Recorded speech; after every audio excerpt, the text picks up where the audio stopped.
आप सभी को मैं सादर नमन करता हूँ। और जिस तरह की पृष्ठभूमि पर लाकर के जो वक्ता ने हमें स्थापित किया है, उस लहराते तालाब में मैं माँ सरस्वती की कृपा से एक सुंदर कमल खिला पाऊं और उसकी बहुत बढ़िया वतन जी और उसकी महक आप तक पहुंच जाए, इसी में मैं अपने आप का श्रम सार्थक समझूंगा। कल कर देना। इस बुंदेलखंड की धरती पर बाहर से पधारे आप सभी का मैं यहाँ होने के नाते स्वागत भी करता हूँ और एक बात को यहाँ से शुरू करता हूँ कि केवल किताबें ही नहीं, ये जो हमारा लोक है, हमारा जो समाज है, वो भी बड़ा दार्शनिक है। ये भी हमें ध्यान रखना चाहिए। बुंदेली में एक कहावत है, गुड़ हो तो बुलबुला बनाते, चून उधार ले आते, अकेलो तेल ही नहीं है। गुड़ हो तो बुलबुला बनाते, चून उधार ले आते, अकेलो तेल ही नहीं है। जिसके पास कुछ नहीं है वो सब कुछ करने की अगर अपने अंदर इच्छा रखता है, इससे बड़ा आशावादी दर्शन दुनिया में नहीं हो सकता। ऐसी इस दर्शन की भूमि पर आप सभी को मैं नमन करता हूं और क्योंकि बड़ों का नाम नहीं लेना चाहिए, इसलिए मैंने एक ही शब्द में कि सम्मानित मंच और सभा में उपस्थित सभी को प्रणाम किया। मैं वस्तुतः शिक्षक हूं और कोर्स पढ़ाने में अर्जुन की तरह मेरा ध्यान रहता है, न तो वो छूटेगा और न ही कोई इम्पोर्टेंट बचेगा, ऐसा मुझे विश्वास है।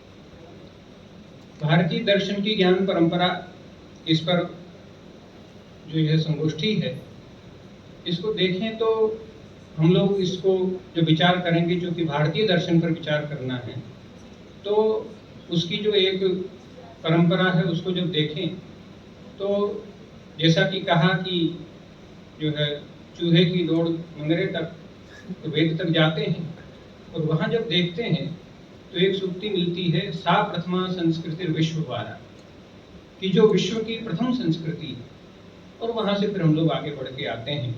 उसी में फिर भारतीय दर्शन की ज्ञान परंपरा भी आती है। ये जो पूरा संस्कृत वाङ्मय है, इसको 1000 वर्ष पहले जबलपुर में राजशेखर जी ने 2 भागों में बांटा। कहा कि या तो वो शास्त्र है या तो काव्य है। शास्त्र भी 2 प्रकार का है, या तो वो अपौरुषेय है जिसमें वेद आ गए, या फिर पौरुषेय हैं जो हमारे बाप दादों ने लिखे, हमारे पूर्वजों ने लिखे। यही राजशेखर थे जबलपुर में, उनका समारोह हुआ। अब ये जो शास्त्र है, जो पौरुषेय है, इसको बांट दिया 4 भागों में। कह दिया कि इसमें जो है पुराण है, एक आन्वीक्षिकी है, मीमांसा है और स्मृतियां। अब ये जो आन्वीक्षिकी है, इसी में आते हैं दर्शन। उनकी चर्चा हो चुकी कि 6 दर्शन आस्तिक और 3 नास्तिक। मैं बहुत धन्यवाद करता हूँ गुप्त जी का कि उन्होंने मुझे अपने वक्तव्य के माध्यम से बता दिया कि क्या सुबह हो गया, नहीं तो बहुत पुनरावृत्ति में करता। लेकिन अब वो भी मेरे हिस्से का कोर्स दूसरे माँ साहब लोगों ने पढ़ा दिया, तो वो भी मैं यहाँ दूंगा। अब ये जो दर्शन हैं, इन पर जब हम लोग आते हैं तो प्रश्न उठता है कि ये दर्शन है क्या। तो सीधा सा उत्तर जो बताया ही गया होगा कि दृश्यते अनेन दर्शनम, जिसके द्वारा देखा जाए वही दर्शन। तो प्रश्न ये उठा कि भाई देखना क्या है। देख तो मैं ये माइक भी रहा हूँ, देख तो जो है युधिष्ठिर पूरा पेड़ रहा था, दुर्योधन सबको देख रहा था, गुरु जी को भी। लेकिन अर्जुन को क्यों चुना? क्योंकि देखना था सिर्फ तोते की आंख को। तो इतने बड़े संसार में हमें क्या देखना है भाई? आत्मा वा अरे द्रष्टव्य।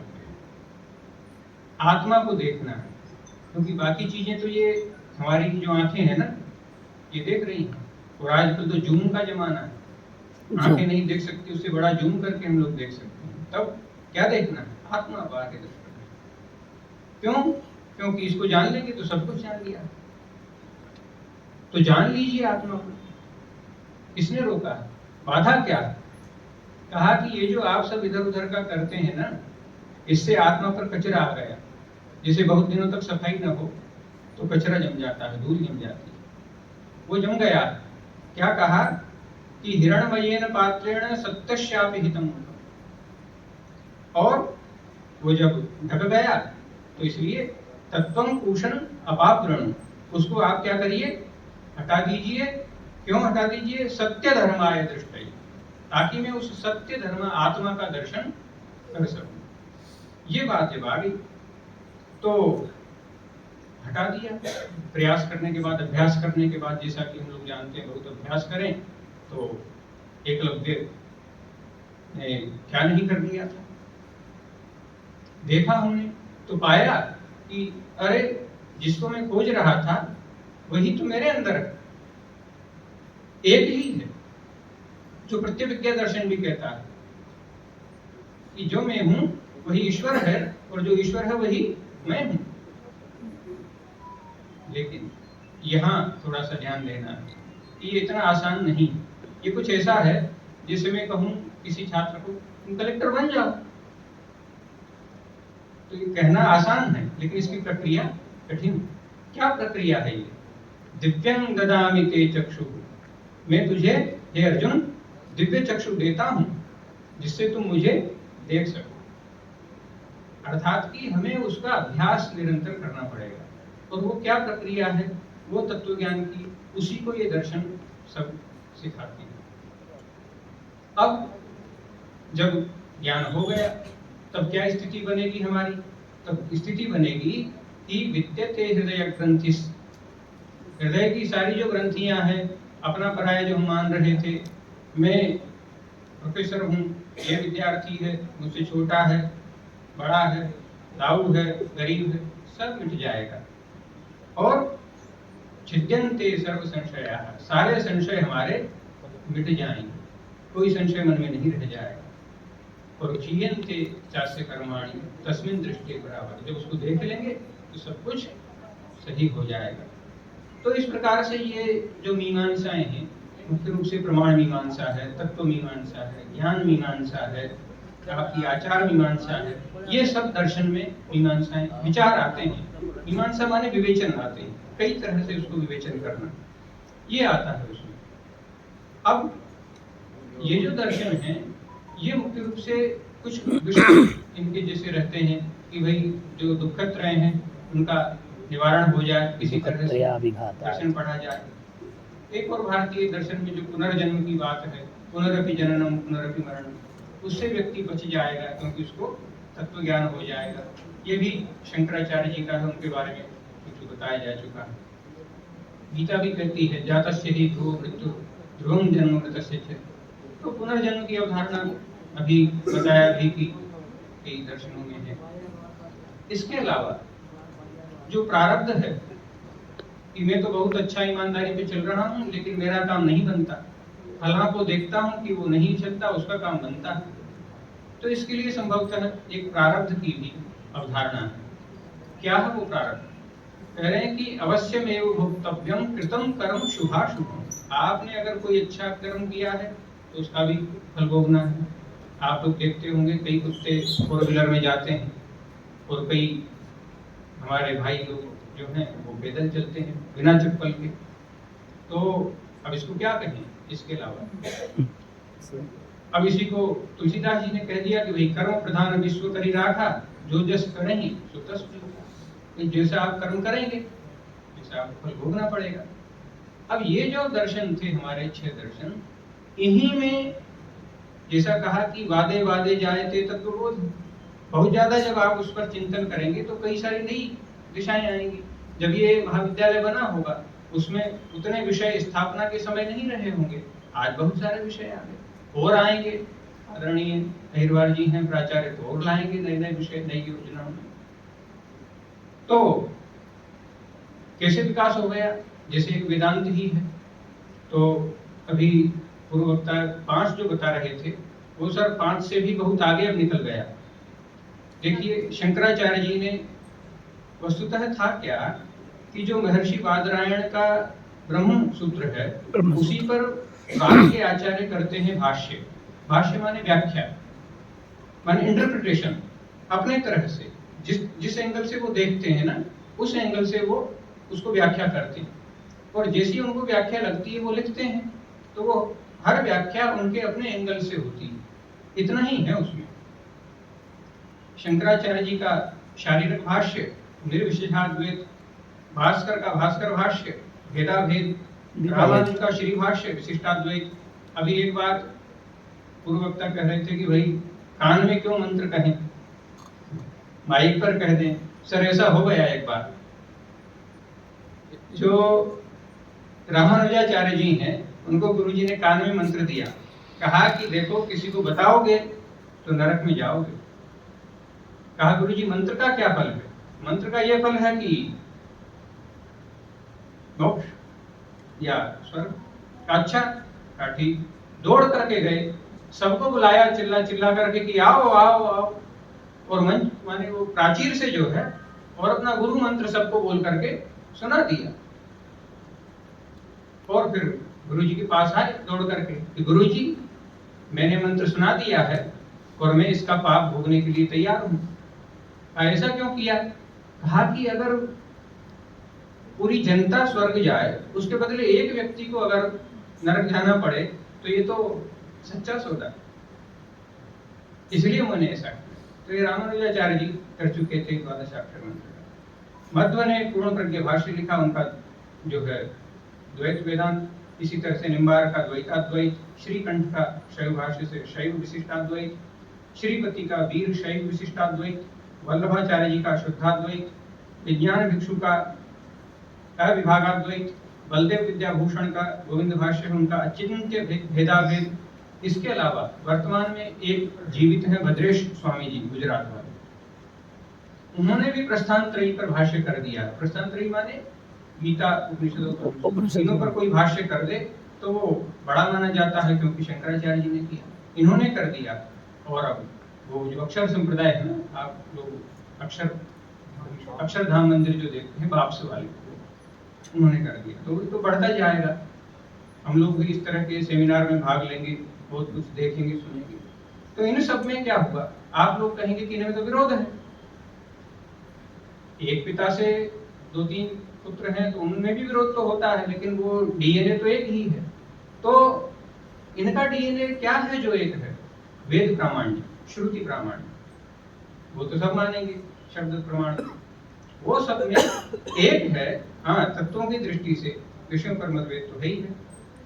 और वो तो इतना आ गया कि जो है वो कह रहे हैं कि मोक्ष तो ठीक है, मोक्ष से बढ़कर के भी वो मानने लगे।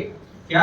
कृपयत यदि राधा बाधिता शेष बाधा किम परम अवशिष्टं पुष्टि मर्यादयोर्मे यदि वदत किंचित स्मेर हंसो दितश्री द्विज वर्मणि पंक्त्या मुक्ति शुक्त्या तदात्म। अरे जो मुक्ति मुक्ति आप लोग चिल्ला रहे हैं, ये तो वो सीपी की तरह है जो रेत में मिलती है। बस एक बार हमारी राधे रानी जी हंस भर दें, उनके दर्शन हमें हो जाए, हस्ती गुजरा। तो ये तो जो है उनका क्रमशः बढ़ता जाता है। कई कश्मीर में विशेष करके शैव दर्शन, उसके काश्मीर शैव दर्शन, कौल जो पंडित जवाहरलाल नेहरू जी की बहन थी ना कौल, वो कुल दर्शन वहाँ चला। प्रत्यविज्ञा दर्शन वहीं का है। आपके अभिनव गुप्त वहीं जो है जो महामाहेश्वर कहलाते हैं। ये एक अद्भुत परंपरा है। आप कभी सर्च करें कि महामाहेश्वर कैसे पैदा किया जाता है।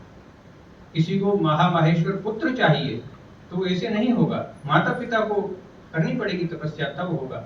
और वो होगा तो क्या करेगा ये भी जान लीजिए, नहीं तो फिर आप कहें कि अरे ये तो अब बाबा जी बन गया है। तो वो सब आप पहले जान लें। और महामाहेश्वर होता क्या है? वो 1000 साल के अकेले विद्वान हैं ऐसे। और तो जो भारतीय दर्शन है, तो अब ये नहीं कि केवल ये बातों ही बातों में रहेगा, सिखाएगा नहीं जनता को। क्योंकि जैसे ही हम योग दर्शन का देखें तो प्रायः बाबा रामदेव को हम लोग देखें तो सुबह सुबह लगता है कि केवल यही योग है, लेकिन ऐसा नहीं है। उनके में बहुत सरल सूत्र इम्पोर्टेंट बस बताऊंगा, क्योंकि माने हेड सेमेस्टर की परीक्षा आ रही है। कहा यम में अहिंसा, सत्य, अस्तेय, ब्रह्मचर्य, अपरिग्रह, ये यम है। शब्दों से ही मुझे लगता है स्पष्ट हो गया। अहिंसा, सत्य, अस्तेय, ब्रह्मचर्य, अपरिग्रह, जीवन मूल्य तो ये नहीं है। दूसरा सूत्र देखें, शौच, संतोष, तपह, स्वाध्याय, ईश्वर प्रणिधान। सबसे ज्यादा समस्या तो संतोष की, और अब उसके बारे में तो क्या कहें कि तनख्वाह मिलती है, आदमी उससे संतुष्ट नहीं है। कहा कि ऊपरी कितनी, अरे ऊपर जाएंगे तब पता चलेगा कि ऊपरी का क्या मतलब। वहां हिसाब नहीं करेंगे, ऊपरी का जो है ना, ऊपर ऑडिट में फंसता है, ऊपरी चक्कर खराब होता है और ऑडिट होता है किसको पता। तो जहां से ये आए हैं ना, वस्तुतः जैसे वेदांत दर्शन ही है, वो तो कहता है कि वेदांत तो नामोपनिषद प्रमाण, भाई उपनिषद हमारे प्रमाण है। वे क्या कह रहे हैं, वे क्या कह रहे हैं, तो वे तो कह रहे हैं कि भाई सत्यम वद, धर्मम च, मातृदेवो भव, पितृदेवो भव, अतिथि देवो भव, आचार्य देवो भव, ये तो सब कह दिया। और इतना भी नहीं कि अब पिताजी के देखे देख हम भी करेंगे, तो दादाजी तो तंबाकू या जो है बीड़ी सेवन करते हैं, अब इसका मतलब ये नहीं कि जो है पौत्र भी करने लगे। तो कहा कि जो हमारे अनुकरणीय कर्म है उनको तो आप करना, शेष को न करना, ऐसा लिखा है उसी में। यान्यस्माकं सुचरितानि तानि त्वया उपास्यानि नो इतराणि, भाई जो हमारे अच्छे कर्म है ना वही सीखो, बाकी को न सीखो, ऐसा उन्होंने साफ साफ कह दिया। और ये जो बात है कि भाई मातृदेवो भव, पितृदेवो भव, बहुत बड़ा तो रहस्य यही है। भारत की संस्कृति का जो मूल है वो तो परिवार में है, बल्कि जो और ज्यादा चिंतन करने वाले हैं वे तो कहते हैं कि किचन में है। अगर आप घर का बना खाना खाएंगे सारा परिवार बैठ करके एक साथ, तो दरकने की गुंजाइश कम रहेगी। बेटे ने अलग होटल में खाया, पिता ने अलग होटल में, माँ ने अलग होटल में, बहन ने अलग होटल में, तो चारों लोग चारों होटल में खाएंगे तो संभावना बढ़ेगी। तो इसलिए कहा कि चारि पदार्थ करतल ताके, प्रिय पितु मातु प्राण सम जाके। कोई बच्चे हैं वो अपने माता पिता को बहुत प्रेम करते हैं, तो धर्म अर्थ काम मोक्ष सब उसके हाथ में रखा हुआ, उसको कहीं जाना नहीं। शंकराचार्य जी ने भी आखिर माँ का अंतिम संस्कार किया ना सन्यासी होते हुए, तो ये सब रहस्य तो है ही है। अब ये है कि हम लोगों को थोड़ा सा, जो बूढ़े लोग हैं उनके पास बैठेंगे तो वे धीरे धीरे समझाएंगे अपनी कुंडली में आसानी से। ये अलग बात है कि अब उनका रेफरेंस नहीं दे पाते हम लोग, जैसे हमने जो एक उदाहरण दिया शुरू में बंदेली कहावत का, अब इसका रेफरेंस नहीं है, शेल्डन पोलक नहीं मानेंगे, लेकिन हमारे दादाजी कह रहे हैं ना, तो हम तो मानेंगे कि ये आशावादी दर्शन है। शेल्डन पोलक ना माने कि ये क्या कह रहे हो आप कि गुड़ हो दो तो गुलगुला बनाते, ये क्या है, ये कोई दर्शन नहीं है, तुम्हारे लिए नहीं है, हमारे लिए तो है। ये है उसका अंतर। तो यही जो प्रक्रिया है पूरी, अब कहा कि सत्यम वद, इसी राम और कृष्ण में यही मूलभूत अंतर है। राम जो है वे सत्य का पर्याय हैं और कृष्ण जो है वे धर्म पर चलते हैं। राम कह रहे हैं कि मैं सत्य प्रतिज्ञ हूं, हर जगह वो केवल सत्य निष्ठा को दर्शाते हैं या सत्य का ही पर्याय है ऐसा कहते हैं। और कृष्ण जो है वे धर्म की, यदा यदा ही धर्मस्य ग्लानिर्भवति भारत, जब धर्म की ग्लानि होती तो आता हूं, सत्य का नहीं कहते। लेकिन राम जो है वे प्राण जाहि पर वचन न जाहि, उस परंपरा वाले, सत्यनिष्ठ वाले, अर्थात कि जो अपना सत्य निष्ठता है उसको, चाहे वो अपनी निजी ही क्यों न हो। अब ऐसा नहीं है कि भारत में और जो लोग में बोलते हैं वे दर्शन नहीं, रहीमन पानी राखिए बिन पानी सब सुन, ये क्या दर्शन नहीं। प्राचार्य जी की ये बात मुझे सुबह लगी कि एक उदाहरण पर वो कह रहे थे कि बिस्लेरी ऑफ टाटा, तो उन्होंने जिस भाव में कहा वो हमारे संस्कार हैं कि पानी भी अब हम बेचेंगे अपनों को। ये तो प्याऊ पर पिलाने की चीज है भाई, अपनी ही चीज है और अपनों को ही बेच रहे हैं हम, पे कर रहे हैं। तो जब तक इस तरह की भावना हम लोगों में जीवित है सर, हम लोग आदमी अभी भी बने हैं, मुझे विश्वास। नहीं तो हम लोग जो है ना और बाजार बन जाएंगे अगर ये भावना नहीं रहेगी। तो कह रहे हैं अब लगेगा कि जैसे ये वेदांत या दर्शन है, इनमें तो इस तरह की बात नहीं आएगी, लेकिन नहीं, उनमें भी ये बात सब आई है। जब हम लोग वेदांत के अधिकारी को पढ़ने जाते हैं तो वहां आता है काम्य निषिद्ध वर्जन पुरस्सरम, कि आप ये सब जो निषिद्ध कर्म है ना, ये सब छोड़ दीजिए पहले ही, तब वेदांत में स्कूल में एडमिशन होगा आपका। ड्रेस यही है, गलत कर्मों को आप बाहर करके आइए, यही ड्रेस है हमारे स्कूल की, वेदांत स्कूल की। काम्य निषिद्ध वर्जन पुरस्सरम और निर्गत निखिल कलमशतया नितांत निर्मल स्वांतः। आपका अंतःकरण शुद्ध हो तो वेदांत स्कूल में एडमिशन लीजिए, नहीं तो यहाँ एडमिशन नहीं है। एंट्रेंस टेस्ट हो रहा है एनटीए से, यही है उसका। और जब वो कह रहे हैं कि आ भी गया मान लो, तो गुरुजी जब उसको सिखा रहे हैं तो पहले चेक कर रहे हैं प्रशांत चित्ताय, शांत चित्त वाला होना चाहिए, वो मूडी टाइप का ना हो कि उसको सिखा दिया पर वो गुस्से में कुछ का कुछ कर रहा है, हम लोग ऐसा पढ़ते हैं, ऐसा ना हो। शांत चित्त वाला, जितेंद्रिय हो, दोष रहित हो और जैसा कहे वैसा करने वाला हो। बार बार तर्क न करे कि हर बात पर जो है तो समस्या होगी। पहले जितना